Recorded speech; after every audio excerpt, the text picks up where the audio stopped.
All right, what's going on, everybody? Hope you are all having a great holiday season. Looking forward to doing this video. I think this is one of my favorite stations that I really like to build for players, especially people who struggle with being able to stay centered and not. And a lot of times we're not quite sure how we should actually practice this. What should we see? And what are the actual benefits of staying centered versus moving way off the golf ball and way in front of the golf ball? So before we get to that, if you haven't checked out the last video that I did, the end of our arm structure series, please check that out. Super cool video, very educational. I've also got a free crash course for understanding impact. So both of those will be in the link and description down below. Would love to have you take a look at them. Without further ado, let's jump right into it. So, why do we want to stay centered in the golf swing? For me, the reason why I like staying centered in the golf swing is I feel like it gives me a reasoning and the ability to use the head and the eyes as an axis that the body can actually start to rotate around here and there. It's one of the things that allows me to get into extension more. It's one of the things I would say that allows me to also get into extension more on the backswing. And I think really staying centered makes it a lot easier for us to actually make pretty clean contact with the golf ball. And one of the reasons is the way that the eyes work. Okay? The way that the eyes work is our eyes, when they are parallel to the ground and they're right here in the center of where we are, this is one of our things that helps us control depth perception, gives us the ability to control and see where the target line is. It's one of our basic instincts that we all have as people. It's like, if I relate this to other sports, a fastball might be coming at me faster, but I'd rather try and hit that than hitting a curveball, at least when I was playing. And the reason being, I know what line it's projected on. So when I see a lot of players out there that are at least players who are struggling with start direction, contact, curvature control, this would be one of the areas that I would start on. And let's make sure that we're actually taking that variable out that's at least giving us the ability to time some of our hand-eye coordination skills to be able to strike the golf ball more effectively. So the station that I have built right here, and I've built this in two directions so I can jump right into it from one to the other. So what I've built here is I've built a three-dimensional line. So what you would do is you would start your golf ball about, let's give you about a club head width or so, okay? So this would be about a club head, maybe a little bit less away from where this line is, okay? Now, I've lined up another line to where if I stand right here and I close my non-dominant eye, this will appear as if this is one straight line. If I get my head further behind it, this is going to create an angle. This is going to create an angle. So the further I get behind this, the bigger that angle is shifting. That's what gives us the appearance that things are moving more right. And vice versa, if I get too far in front of it, now I would start to see an angle this direction until I move it back on center. So these two lines right here would match up.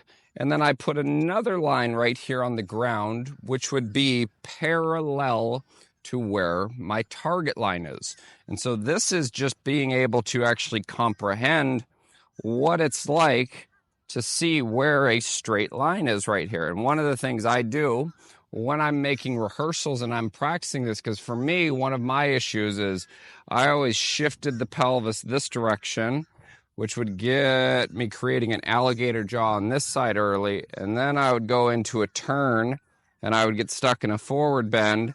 And then I'd start shifting back. And so my head was constantly all over the place. And for me, it felt like I required a lot of timing because of how much up and down I had, because of how much back and forward I had. I didn't have a very supportive base to where I could just rotate around this axis here and be able to maintain and keep this line straight. So the first place that I would start with, and I would challenge you, is get in here, hold the club with your lead hand, close, if I take these off for 1 sec, close your non-dominant eye. So I'm left eye dominant. So I've closed my right eye, and I'm going to rehearse a backswing, keeping that there, and I'm going to rehearse a downswing where I would want pressure, keeping that there. So I'm going to do that again, work that up, start that back down, and this is where I would be at impact. And that line right there stayed in the same place relatively the entire time. Where we get in trouble, most of us, is what I see is our first move is we go straight into rotation from the spine, which would be this. That is now creating a bigger alligator jaw on the right side, or the trail side of where this stick is, the back side of it. So when I rotate around this, I'm now using the pelvis as the center axis versus the head as the center axis right here. Okay, so when I use the head as the center axis, this stays here. When I use the pelvis as the center axis, which also keeps my chest down, that alligator jaw gets bigger and my eyes get more behind it. So that would be the first place that I would start, is just actually rehearsing and practicing that. Now, another cool way of doing this inside of this is most of us, I would say, most of us wear hats. And so what I have is I've just got a little clip right here. And what I'm going to do is I'm going to put this right here on the brim of my cap. And I'm going to line this up. Let me line that up. So I'm going to line that up with this.